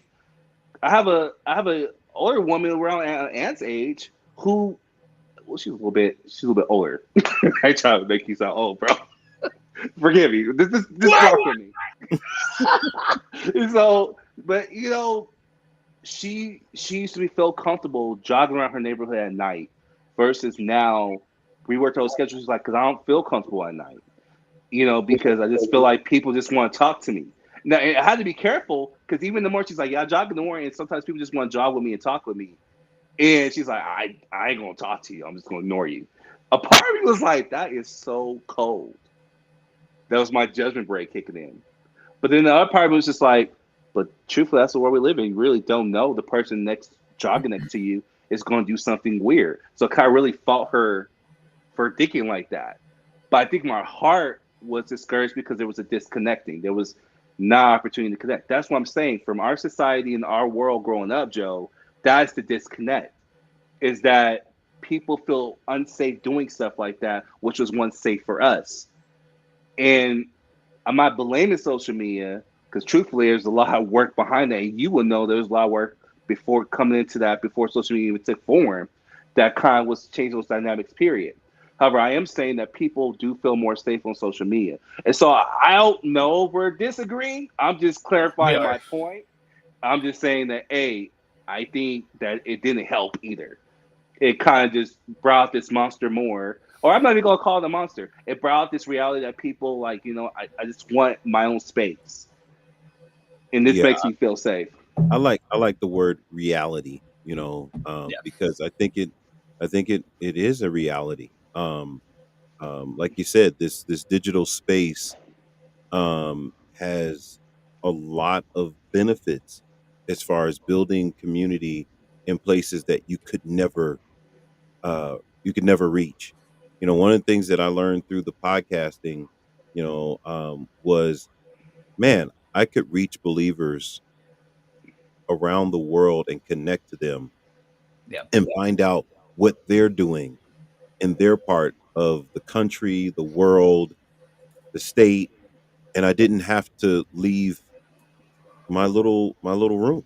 I could sit right right in front of a camera and go to Australia, right? I could sit right in front of a camera and go to Brazil, I get, and so for me, I guess, to what Joe was saying earlier about, what I've tried to do is I've tried to learn how to incorporate these things and fight against my proclivities, my personal preference that, oh, well, I'm a person that likes to sit across from somebody and have a meal and talk to them. But it's learning that, well, wait a minute. Okay. Mine is, you know, actually being in the same room. I can do that. As a matter of fact, there are like you were saying, Joe, there are people that know you as if they're like, wait a minute, he doesn't live here? like no, he doesn't live here. He lives in Pennsylvania. What? I thought he was, you know, if Kavan goes somewhere with me, people are like, that's the guy that's on there with Monday Motivation with you, and I'm like, this is so weird. It's like that's how they know him.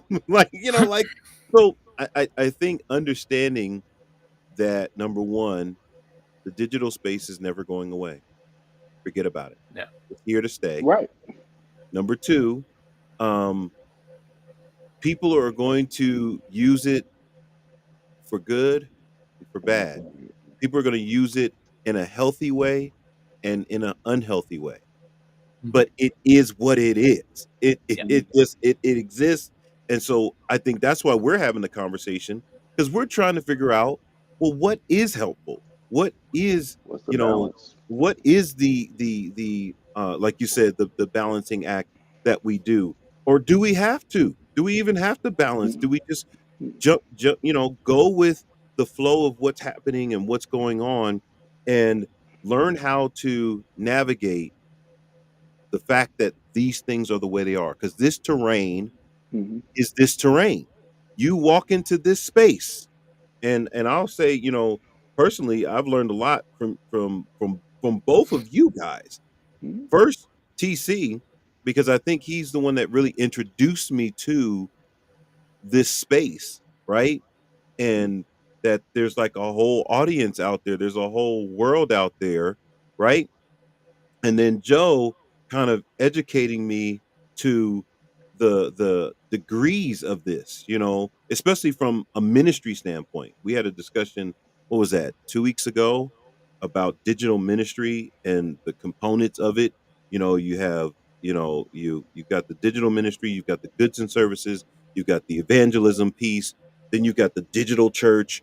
And it's like, whoa, there's these components to this, and there's degrees to engaging, and dimensions, I guess, to engaging in this space. And it's like, okay, we need to pull out a guidebook and everybody needs to study. We need to take a class on how to exist in this space. Tune in, because I'm writing a book. Nice. So T, I don't inherently disagree with a lot of what you said on at either point when you were talking before and I responded, and then when you were talking again. Both times you raised very valid points. So to a degree, we are in agreement. I think you are taking isolated situations and applying sweeping statements, and that's where we disagree with one another. I think so part of where I come from and why I have to be very aware of what is the line of saying, hey, to all of you guys that are watching right now. It will be all love once we get off the stream. But at the end of the day, we are going to agree to disagree on this one. There is a point where you hit that, because otherwise you just keep chasing the tail. You just keep doing the thing. But so I'm trying to be aware of that, because for me, in real time, I was young in the faith. I'm a passionate guy, and I just was angry at everything having to do with the Sunday morning model, because I saw those sweeping statements all over the place, and words like fear being thrown around recklessly and stuff like that. And so but when you're just pissed off and you get in front of a camera and you start rattling off these different things that come through your mind, how much of that is helpful? And for me, I was in a context where I was not really being helpful. Like, yes, I can draw out the good, but I can draw out the good only because God can use a broken watch to tell a person what time it is twice a day. That's just the reality. That's clever. And so when you make these statements and you say that's why people, now, mind you, there is a difference between when you are having a conversation with a group of people from Colorado in the context of this is what happened in Colorado, in the context of this is what this group of people is, and all of that kind of stuff, then sure, use general statements, because everybody's using the same language. Everybody has the same context. Everybody understands, hey, in our sphere, in this corner, this is what I saw. You don't need to go the extra mile of saying those things when it's a localized context. We're not in a localized context. And while I don't think, I think there's a bridge too far. You brought out the whole cancel culture thing before. You didn't use that word. I used that word. But you were talking about, let somebody come out here and say something reckless on Twitter, and the angry people will come for them, versus, something gets drawn out of context and suddenly somebody slandered because they said something and it was pulled out of context. And those dueling realities, I think there's a bridge too far when we feel like we've got to walk on eggshells and all of that kind of stuff. But I go back to optics matter. And so when you're saying these things about what caused what and this and that, just be very, very, very aware of the plurality of contexts of people that could be hearing that, and how they handle the digital world, how they handle what their life looked like. Because for some people, this is not a matter of, oh, now I'm scared because of this. For some people, it's a matter of they don't have a local context. They live in the middle of nowhere. We talked last week with Rico. It was one of the things that I had said to him, because he mentioned about how when video calling became a thing during his second stint in overseas with the military, that it was a game changer for being able to hear from family and all this kind of stuff. There's contexts where people are isolated. And COVID didn't have a thing to do about a thing. And so I'm trying to tote the line of, I'm not putting words in your mouth. I'm just telling you, brother to brother, when we have these conversations, because this is so tumultuous, because this is such an arena where so many people have said, you are not valid for having a digital community, and that digital community is oxymoronic, it's now on us to be careful and to make sure of what we are saying. And so I can agree, disagree, but I see the trigger. But we can agree, disagree. Mm-hmm. So yeah, I'll just leave it there. Mm-hmm. But I can see the trigger. Yeah, I think that walking in these worlds. I know for me, I'm one of those people that I kind of remain a student. You know, I don't see myself as an expert in any of these things. So I'm kind of just learning and taking it in and like, huh. Now some things, back to a statement that Cedric made earlier that I think could be misconstrued is that I do think God guides us in this and that He shows us where and what we're to do. And sometimes what we do has nothing to do with an algorithm. It has nothing to do with what's popular. I think all of us, have that what do you call it? Resistance to doing what's popular just Mhm. because it's popular, right? We all agree on I don't like doing what's popular because it's popular. If it's something that is relevant and we feel led that we need to talk about this, then talk about it. But if it's popular and we're doing it because it's popular and the algorithm is going to pick it up, then I don't like that. Right? Right. So Right. at the end of the day, I think when we're looking at this digital world, this digital space, it is a legit space. And I think that's the part that we have to break through and say, this is real. There Mhm. are real relationships being made. There are real connections happening. There are real businesses that are totally digital. There are real communities that are totally digital. And that this is actually a legit thing. And I think it's just now, you know, uh, using COVID, as the springboard from that point till now, I think I am just now grasping the reality of this because it probably has been going on forever. And I just didn't know until COVID said, "Hey, here's a digital world," right? And it's like, wow, duh. I feel like the biggest dummy in the world.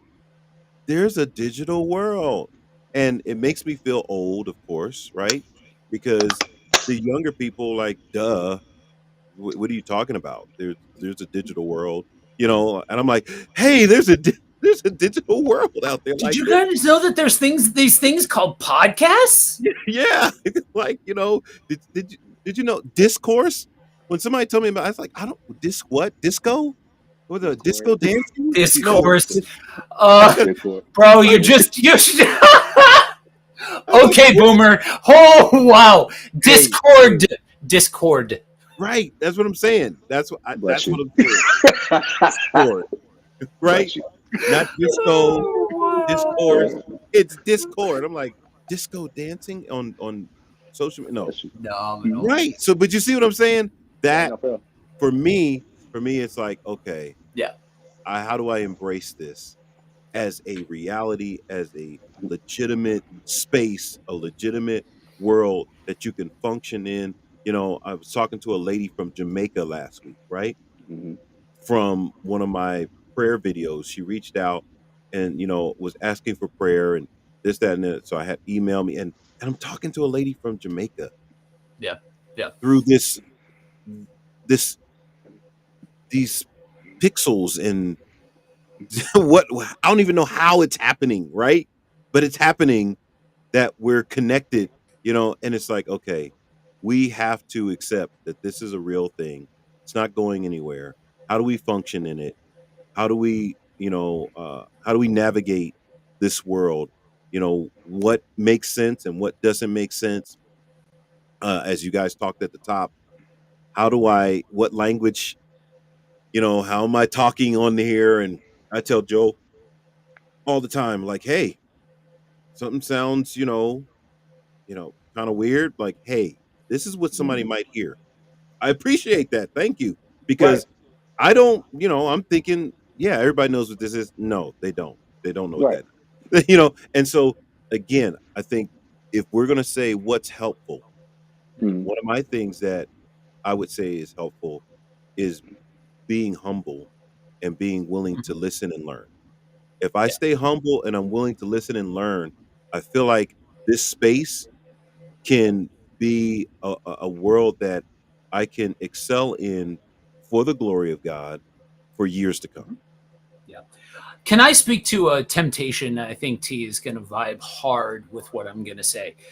You kind of touched on it for a second, Ant. But when you're creating content and you can see through the matrix, right? You're a student of the game enough that you understand what triggers people to engage, what triggers people to watch, the thumbnail of it all, the content of it all. The biggest difference between T and I is T is a student of predominantly YouTube, and I am predominantly a student of broadcasting and podcasting. Not to say we're unaware of the other one's worlds, but because I'm also a YouTuber and stuff like that, as evidence from how some of you guys are watching this. But the temptation's there, right? You see I'm like, man, I feel like I'm a solid teacher, and I just if I just tweak this little thing here, then I can get more people, and then they'll hear the message and all of that kind of stuff. And then it's not mustache twirling, it's not big grandiose statements. It's death by 1,000 cuts. So to any of you guys watching that are content creators that wrestle with this idea of how do I be helpful, how do I conduct myself, how do I be a content creator and still be authentic to Christ and all of that, just I want you to hear that we recognize that there is a very, very real temptation to start to negotiate down your way down that road of doing the things that you know will sell, even if they aren't completely in alignment with what your convictions are. Exactly. Run from that. I'm gonna go ahead and tell you. Run. Because you always be chasing the horse. If you don't, you always be chasing. And so let me ask this before you finish the statement. I want both of you guys to chime in on this. How do you focus on the mission without, and both of you guys are very knowledgeable about this. How do you focus on the mission and not let the analytics dictate what you do in this digital space? That's a loaded question. Yeah, I think the matrix are the same where it's podcasting, YouTube, TikTok, whatever you do. Yeah. There's always going to be this pull to do what's trending. That's what they teach you. Because if you're a content creator, I'm pretty sure you're investing most of your time on what works, because you put a video out that had 5 views. They didn't do to your expectation, right? I know I'm using 5. It may not. And three of them were probably you hitting it up from other accounts. Right. We've all been there. This feeling of I put my heart and soul, I created, and no one's watching it. So what do I need to do? And so then you go on a hunt to figure out what works, and you discover analytics. They teach you your basics. Your basics are always going to be in the creation is, how does this platform work? Why are they want to watch your content, right? I don't care what platform you're on, they're always going to tell you to do how-to videos. Every single platform, especially on YouTube. How-to videos are never going to die, right? So you hear things like that. You hear things about what's current, what does the app offer? You know, TikTok is very big on features. YouTube is very big on wordplay and features. And it's constantly evolving. The algorithm is constantly changing, right? And so that's in your mind. And you know, I can only speak as a Christian content creator. That can be hard because God is telling you to do something, right? And majority of the time, and I'm pretty sure you gentlemen might be able to test, the thing that God's telling you to do is going to a lot of times counter the way algorithms and things are structured to work. A lot, you know, for me, I'm gonna go ahead and put a lot, because there's a sense of, well, which one do I serve? Now, being more mature in it, you realize it's not about which one can you serve. It's about using what you have to the best of your capacity.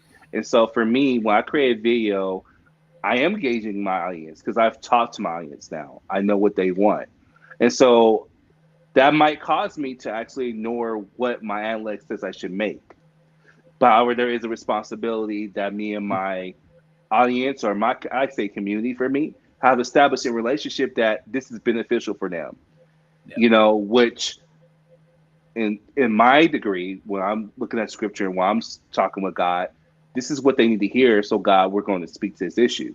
However, as a creator, right? Because that's, I think, the part that gets iffy is that we're creators, and that there's I think me and you have this conversation a lot, Joe. There's a sense of art behind this, right? We may not be a actual painter or something like that, but it's an art of creation. So there's stuff that you want to explore. So for me, it's like when things are trending, I'm like, that's very interesting. As a creator, I might want to try that. But my basis is always going to be, um, what is God saying to my audience? What does my audience need? And that's how I create. Yeah. And that might be hard for people, and I totally understand. Not here to force my way on anyone, but I'm saying for starters, you want to establish your why from the get go. I think a lot of times when people get into content creation, the why is not even there. It's, I just want to create stuff. And a long time ago, I used to be like, that's fine, just start creating. Because as a YouTuber starting off, I was like, yeah, that's the goal, create. I think now if I talk to someone, because these algorithm changes on every platform, I'm like, well, you got to reestablish your why, period. So where you're making content creation about candles, you know, if you don't have a firm why or why you're doing something, you're going to often a lot of times be discouraged because the platform's always going to give you what you're always looking for. And so you got to resolve your own create. Now, if I'm saying this to a Christian, which I love that my wife just started making videos. It's been a very incredible process. I'm not trying to embarrass her, but she started off like out the gate getting 1Ks. And I was like, go girl. And then she got some ones that are lower. And she's like, babe, I'm discouraged. Should I create? And I had to remind her, well, what's your why? Why are you doing this? Well, I'm doing this because God told me to do it. Yeah, okay, cool. That's nice and all. And I'm not trying to cheapen that, right? No, no, Because I think it's a powerful. But I'm like, what exactly? Let's get very distinct. What is God telling you to do? Why does it matter? Well, God is telling me when I pray for others, it challenges me to be consistent. Then that's why you create. So in a space where you don't feel like creating, that's why you create. And it's validated because she's like, babe, I didn't even know this person at my job was watching my videos. I'm like, so yeah, and that's further motivation, right? To say continue to create because you don't know who you're impacting. And so we show up and hit record not just because we're just trying to create. We should hit record because someone might need that daily encouragement. Someone might need that daily prayer. That gamer might need to know they're loved and validated. That's why I hit record.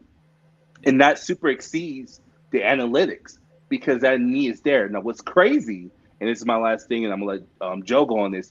What I found was amazing, and it's that when you do that, I don't know, this is my little cliche, so don't attack me too hard on it.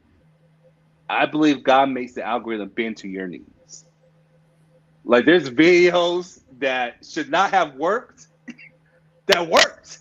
And I don't know. And like I said, there's no direct science. That is me just being me.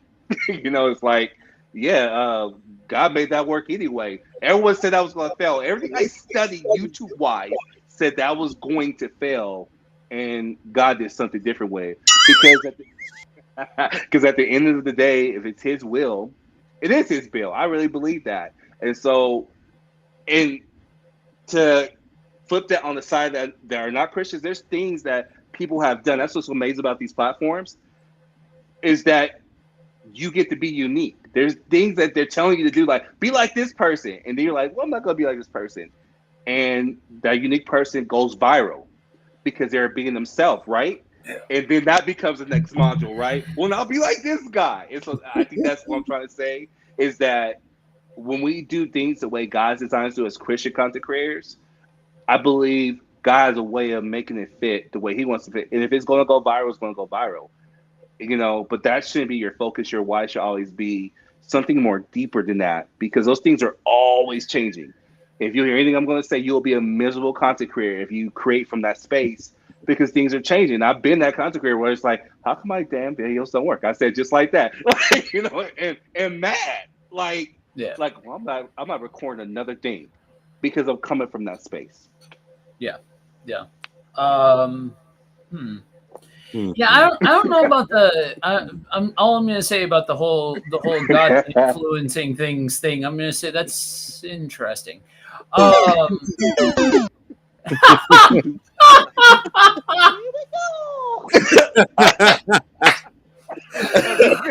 that was good. Well played. Yeah. So, but to answer your question, I'm going to answer it in a couple to a couple of different groups. If you happen to be watching this and you're a content creator and you're not a Christian, go in peace. I don't care. Like, do what you want to do. Like, it's the yeah. Like, you're not playing. This is not your playbook. So Right. you feel no compulsion to like. I would tell you as an artist to embrace the love of the game. You know what I mean? Like, just embrace the love of the game. Like, if you happen to be doing this for something outside of for the glory of God, and you just want motivation for why to keep creating content, there's got to come a point where you just love the game enough that you're willing to deal with trying to find your authentic voice and trying to find what you are, what you want to create, and all of that kind of stuff. For sure. Now, I'm going to hit this from. I just think it's just a different angle. It's not necessarily in like opposition or anything to T. I just a different angle, because for me, I can tell you that my why changed so often along the way that at any given point in time, me focusing on my why was not helpful. So for some people, that why am I doing it is so ambiguous and really just comes to, I am an artist and I want to use this platform to create a form of art that glorifies God. Again, we're working on now. I already addressed the group that's not looking to do that. I'm addressing the group that is. So yes, you can make the argument that okay, so then your why is just that. Okay, fine, but that why can shift. That why can change. Is my point. So it goes back to, how do you view people? What is in your heart towards other people, towards conveying truth, towards doing these different things, towards approaching these conversations, all of that kind of stuff? What are the base fundamentals that will be applicable in how you address other people, regardless of whether or not it's in person or over a digital space? Now, some of us elected to take, like, okay, so this is what works, right? And I'll be the first one to admit, Ant, you're teaching a sound, and I've said this to T off air. I think I've said this to you too. You're teaching a sound. It's solid teaching, but in a lot of ways, you went straight down the middle. You threw that ball straight down the middle to the batter, waiting for it. Shorter form, educational, dare I say, how-to-esque videos on different spiritual concepts or different things like that. No problems. I have not a problem in the world. But that reflects in the fact that you have, I don't know, something like double the follower. If on YouTube specifically, a significant amount more of followers. Podcasting is a different world, but with YouTube, what you're creating, it's just straight down the pike. Mm-hmm. I decided to go, okay, I know it's popular, but I'm not going to do any of that because I'm going to do this thing over here, and basically torpedoed any hope of embracing the algorithm and helping the algorithm do what the algorithm does and all of that kind of stuff, because I didn't see anybody doing what I was trying to do. Not really. Like there are components of it, especially with the Matthew series. Like, oh, so you decided to do a Bible study podcast? How inventive! Like, yes, there are aspects of that are very, very reflective of what is tried and true and all of that. But the approach that I took, especially because I was speaking in a way that was more palatable to an international audience versus a domestic audience, not friendly to algorithms doing their thing. But it was just a matter of trying enough times, being willing to experiment, and being willing to create art that aligned with the fundamentals of what it is that I felt was important. And that bleeds actively over into my Ninja Turtles channel as well. The stuff that I'm not doing for ministry. All of that is all family-friendly content. I made that choice because I know that TMNT is an IP that attracts people of all age groups. Like, I'm old enough to remember the Mirage comics. I'm old enough to remember the 80s cartoon, the 90s movies, and that earlier side of the fandom when they were a part of Archie comics and all of that kind of stuff. For some people watching, I know because I talked to their parents, that there are people that are watching that, like, they're on Ramp is the 2012. They're on Ramp is the new movie that just came out. They're younger Turtles fans. So I'm not going to get on there getting out of pocket. And also I have a deep desire to see the different groups of the fandom be able to cooperate with one another and embrace the fact that we all love this IP, and we can all love this IP because it has different generational aspects to it. That like, you've got your version, I've got mine, this person has theirs, all of that kind of stuff. There are fundamentals that I drew into that, even though that's not necessarily specifically to glorify God. God didn't tell me to start a Teenage Mutant Ninja Turtles channel or any of that kind of stuff. It's just convictions, I guess. And I struggle to use that word. I don't know if I would necessarily call it a conviction, but it's something that it's a tug that I feel like, oh, okay, if I'm gonna set up shop in this corner of the internet, then I'm going to bring this into this corner of the internet. I wouldn't get on there and heal at all, whereas I would get on Let It Rip and heal on Let It Rip because this is more of a, dare I say, edgier, dare I say, and all within the realms, right? We're not going to get on here and start doing a George Carlin bit and all that kind of stuff on the air or anything else like that. But within reason, this is edgier content. And this almost comes with a, for mature audiences sort of disclaimer to it, because we're talking about real life situations, real life things like that, but making sure that connective tissue is there from every single point. And then when you find something that you feel compelled towards, that I want to do this, I want to be the voice that's speaking to this, you with gaming and Christianity, or gaming and pastorship, and all, and trying to, marry those worlds and try to be a voice in there. All the time when I engaged with the nerd culture community, or I've engaged with the goth lifestyle community and all of that kind of stuff, and I can take these principles into those worlds because the foundations and fundamentals are there. And that goes to really the entire thesis statement of how can we be helpful? Well, there's a lot of different ways to I'm going to use a word that has a lot of different meanings to it. Manifest helpfulness within the digital space, godly helpfulness. There's a million ways to do it because everybody's unique, and it is democratized the ability to be able to get out there and speak something, for better and for worse. So having those fundamentals of to touch tone on every single part of this conversation. To, am I drive-by evangelizing? Am I hyping up and overstating what God's about to do?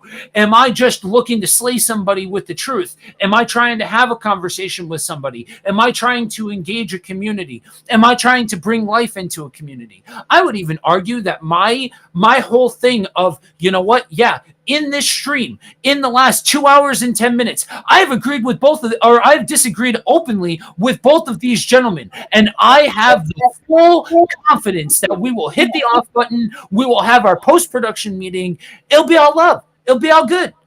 Because we understand that we can disagree with one another and not throw everything out just because we don't stand on every single solitary principle. You don't need to in order to cultivate community. So even down to the turtles thing, my desire to help people see we can be a community in all forms, in person, online, whatever. We can be a community. Sure, maybe that is bleeding over into the turtles world as well, because that's something that I hold deeply to.